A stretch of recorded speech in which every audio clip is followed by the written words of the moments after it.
కొంచెం ధైర్యం చేసి రెక్కలు విప్పుకుని బయటి ప్రపంచంలోకి అడుగుపెట్టే అమ్మాయిలకు ఎన్నో కష్టాలు ఎదురవుతాయి.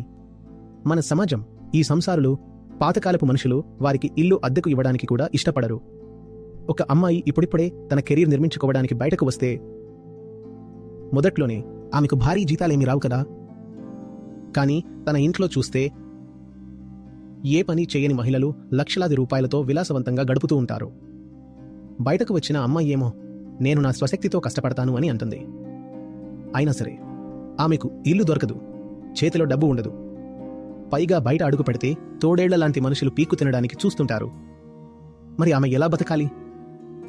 ఈ అమ్మాయిల మీద సమాజం ఒత్తిడి తెస్తుంది. మేము నీకు ఇల్లు ఇవ్వం, నీకు ఇల్లు కావాలంటే భర్త ఇంటికి వెళ్ళు అని. అమ్మాయిలకు ఇల్లు ఇవ్వకపోవడంలోని అసలు కుతంత్రం ఏంటో అర్థం చేసుకోండి. అసలు నీకు ఇల్లు ఇవ్వకూడదనేది వారి పంతం. నీకు ఇల్లు కావాలా? అయితే భర్త ఇంటికి వెళ్ళిపో, పెళ్లి చేసుకో. ప్రేమతో, అవగాహనతో జరిగితే అది వేరే విషయం. కానీ ఆ పెళ్లి కూడా ఏంటి? అదే ధనం మరియు దేహం వ్యాపారం. దానికి కట్నం కూడా తోడవుతుంది.